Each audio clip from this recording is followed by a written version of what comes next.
Good morning, teacher. I'm Alejandro Elaño, and I'm going to talk about delinquency here in Ambato.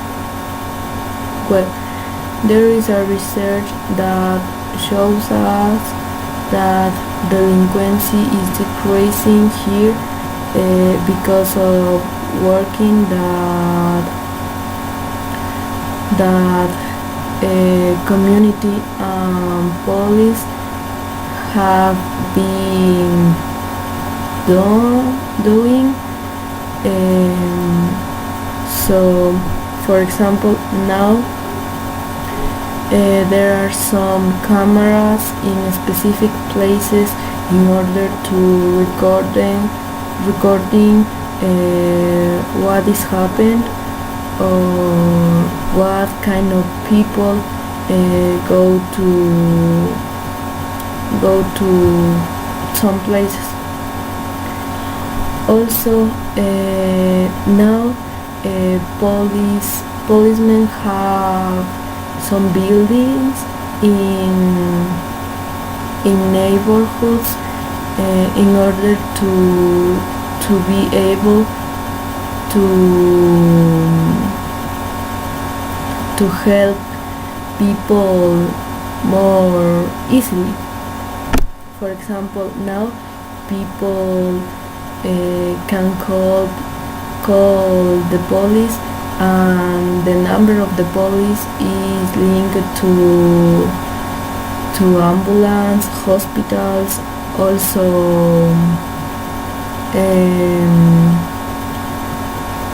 fireworks.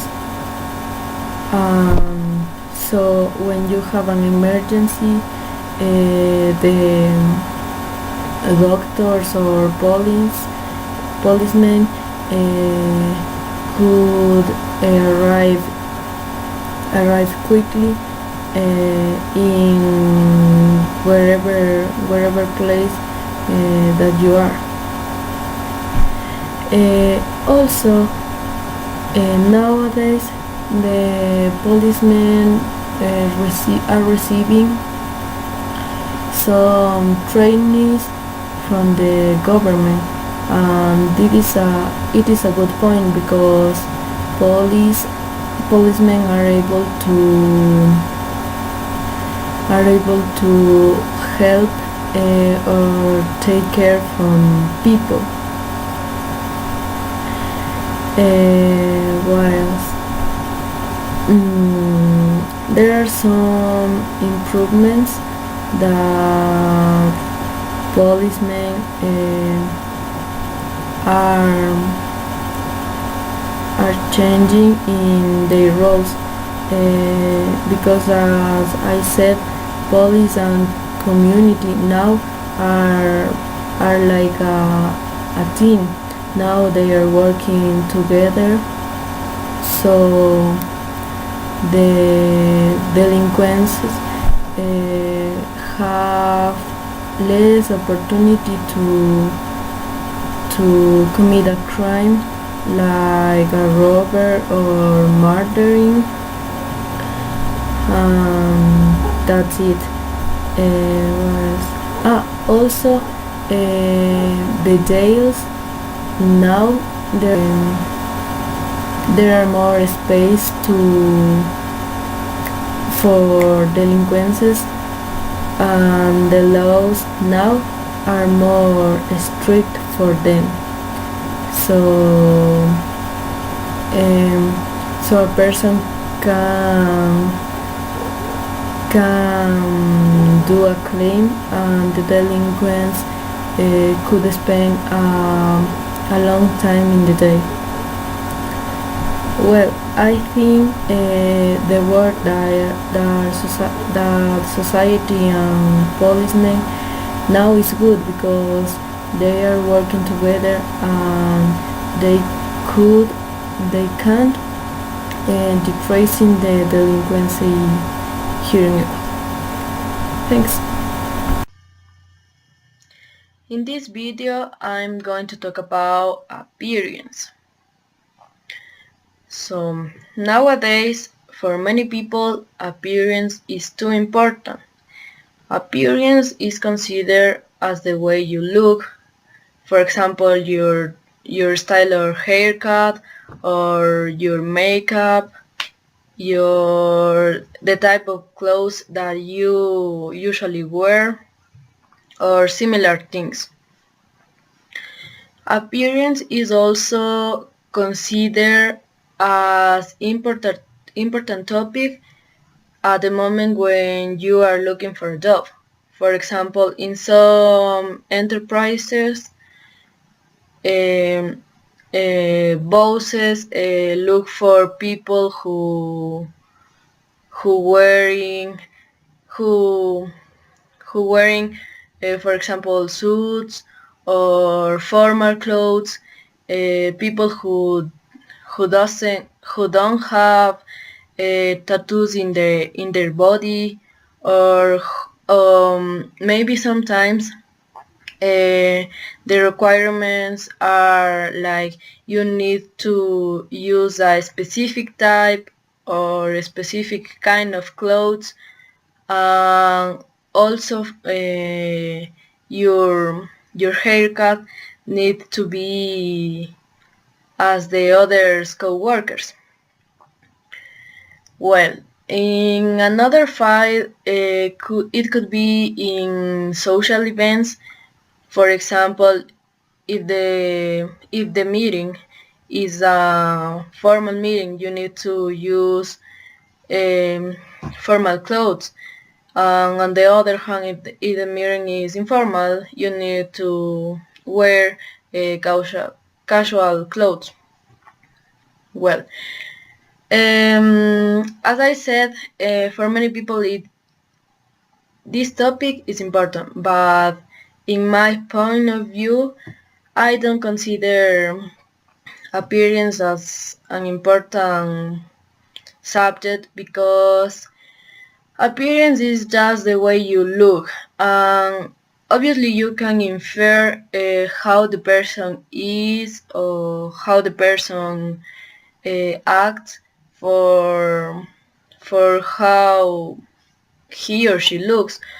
But at the moment when you have a conversation with her or him, you can find, or you can look the real person that he or she is. So appearance only shows the way you look, but it's only physical appearance. For me, it's more important the inner of the person, like feelings, or the way she or he is. That's it. So, as a conclusion, I can say that for many people, appearance is just a physical topic, but for others, is an physical but also inner inner issue, like for me. So, thanks. Good evening, teacher. I'm Alejandra Ilaño, and I'm going to talk about a big epidemic which has been expanded around the world in the last month. And the name of this kind of virus is Ebola. Well, first we need to know what Ebola is about. So I will give you a little explanation about what is. Well, Ebola is an infectious disease that can cause hemorrhagic fever in humans, and also in some animals. It could be done several that if the person or animal uh, doesn't receive the medication on time, he or she could die. So the name of this kind of virus it's because its appearance near the Ebola River in 1976. Well, the WHO, the World Health Organization, mentioned in the last review that about 8,400 people are affected by Ebola and 4,033 people are died because of it. So most of the people affected by Ebola are Africans, but also the the virus affected another countries such as Spain, US, Germany, France, and even when Ebola doesn't come to Ecuador, we have to be careful about it and be cautious because the virus transmission is people by people. It means direct contact by body fluids, for example, blood or saliva, etc. So we need to be careful about it.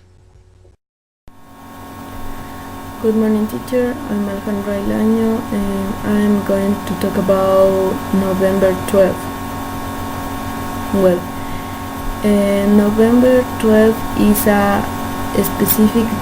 a civic date here in Ambato because we remember the independence of our city, which took place in 1820 in the same date, of course. So each year we celebrate our independence. Now in 2014 we are going to celebrate 194 years of independence.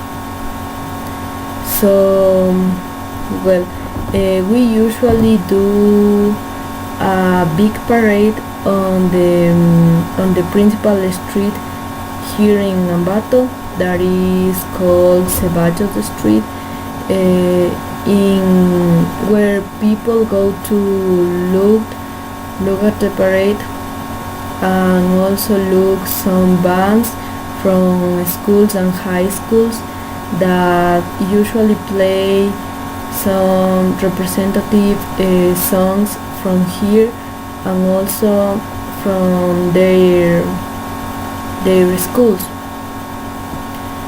Well, for this parade, sometimes the president comes to here and look at it, and also militaries are present here. Well, this year there is an order from president that all students have to wear a white t-shirt and blue jean in order to join and form just like a just one parade. When in years ago high schools usually students from high schools wear their own uniforms, and we know what the school or high school was. For example, the most important here is Bolivar High School. They usually wear the uniform, but this year no. This year all students have to wear the same clothes. So that's it. Well, after the parade, we usually spend the day with our family or friends. In high schools and also universities, there is no classes because it is a civic day in order to celebrate our independence. So that's it. Thanks. Hi, in this video I'm going to talk about technologies, influences on studies. Well, as we know, technology is improving and changing every single day. So nowadays we have a lot of devices as laptops, computers, or even cell phones where teachers and students can use for the learning and teaching process. Well, there are some contrasts and pros of technology in a study field. So I can mention some of them. Well, I will start with pros. Well, technology can make easier the life of students and teachers because they can use devices, as I mentioned, computers, for looking information about a certain topic, or for example, teachers can send assignments by mail, and also students can resend the homework by the internet too. Another could be that students could practice whatever subject that they need that they need to improve, because internet has a lot of websites where students can develop their skills. For example, there are some websites for math, science, language, English also. But on the other hand, I could mention that the information that internet has is not factable, because many times the information there is just written by a person who maybe doesn't know the subject, and the person just write and put it on the internet. Well, another contra is that the students have the opportunity to find the information, to find a lot of information. They don't read at least them, and they just copy and paste to the websites, from the websites to Word of the different programs that they use, and they print it. So they don't know about the details of the topic, and they just print it, and the percentage of plagiarism is increasing because they don't do their assignments. So that's all. Hi teacher, I'm Alejandra Ilaño and I'm going to talk about white rhinos. I chose this topic because I'm very interested in the environment and I like the animals. So the rhinos are the fourth largest land animal and the fourth heaviest in the world. Before them, there are some species of elephants. I think it was 3 species exactly.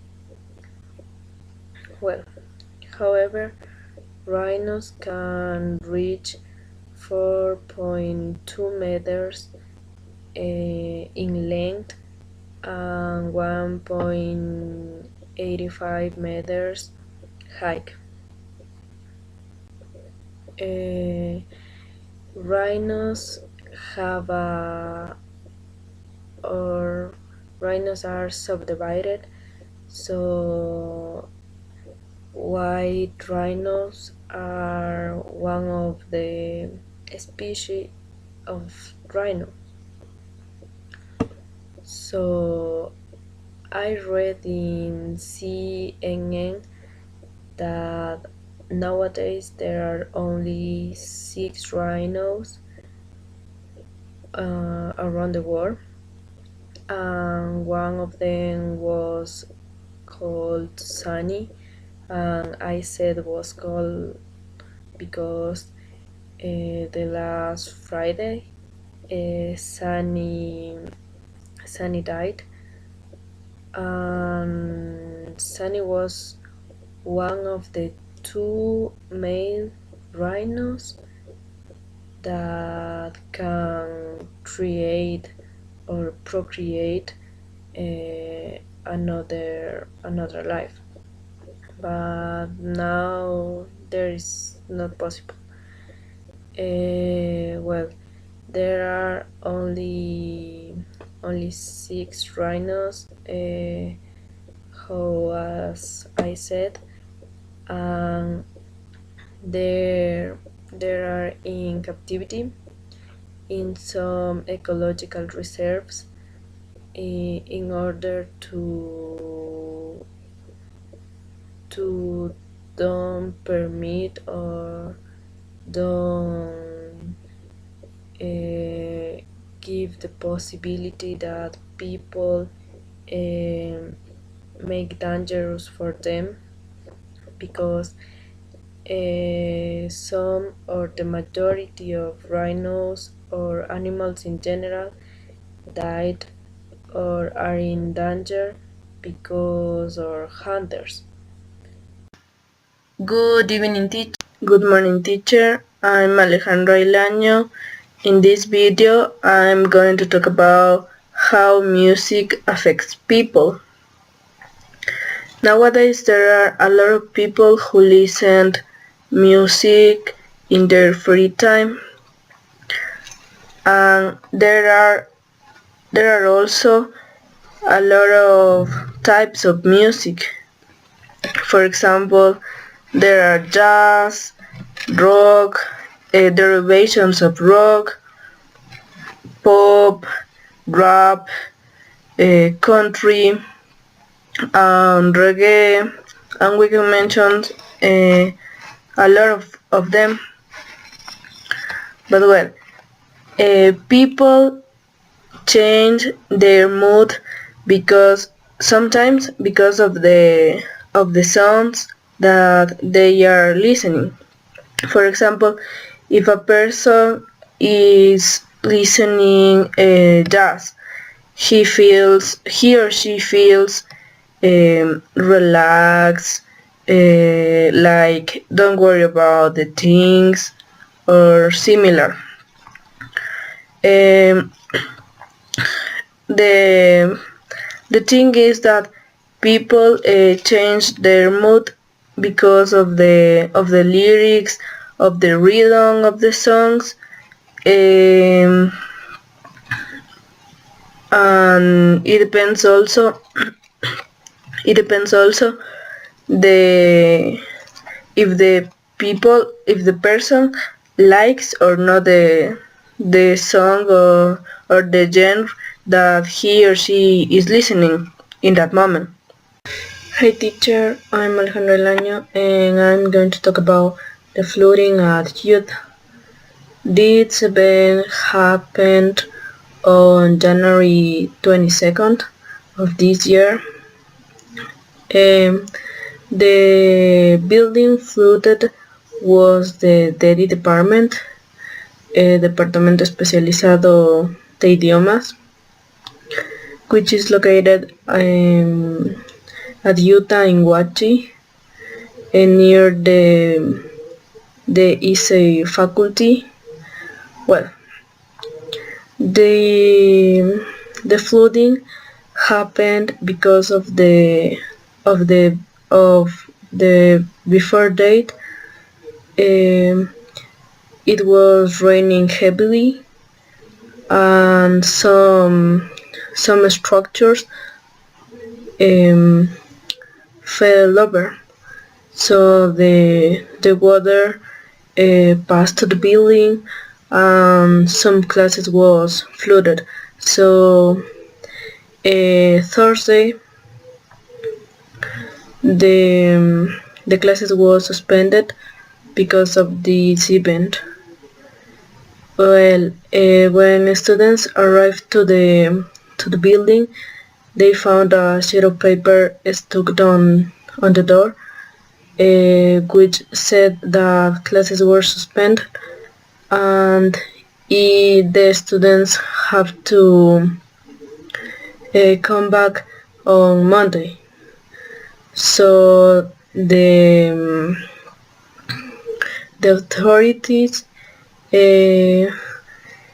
took actions to repair the damage, because the causes for the the result of the flooding was property damage. But well, as the rain was in at night, no one was injured. Good morning teacher, I'm Alejandro Elaño and I'm going to talk about Tungurahua volcano. Well, as we know, this volcano is located in a province which has the same name, Tungurahua. So for this reason, the volcano took the name Tungurahua volcano. Well, this volcano has had some little eruptions because it is an active volcano. Well, in the last years, like 2008, 2010, 2012, and this year also 2004, there were some eruptions, but I will focus in the last one, which was in September of this year. Well, the volcano affected people and also sectors who are near the volcano, and sectors also which are near the volcano, like Pelileo, Baños, or Patate. The volcano affected them because of the ash that volcano produced, and the ash expanded through the air. So also this ash affected animals and plants, so crops and cattle from people who live near. Sometimes also There are some collapses on the street because the volcano threw some volcanic stones or volcanic rocks that fell down on the streets and caused traffic. Well, some cautions that people take when there are these kind of eruptions are wearing hats, wearing a kind of mask that covers their nose and their mouth, and also sometimes, but not often, wearing gloves. Well, we never know when the volcano will active again, because this happened just for a week or 2 weeks, and the province Tungurahua most of the time are in orange, is in the orange alert because of the volcano. So we have to take some cautions in order to don't get illness for the ash from the volcano, and also be carefully about that, because we never know when the volcano have a big eruption, and we have to run away from that. So thanks.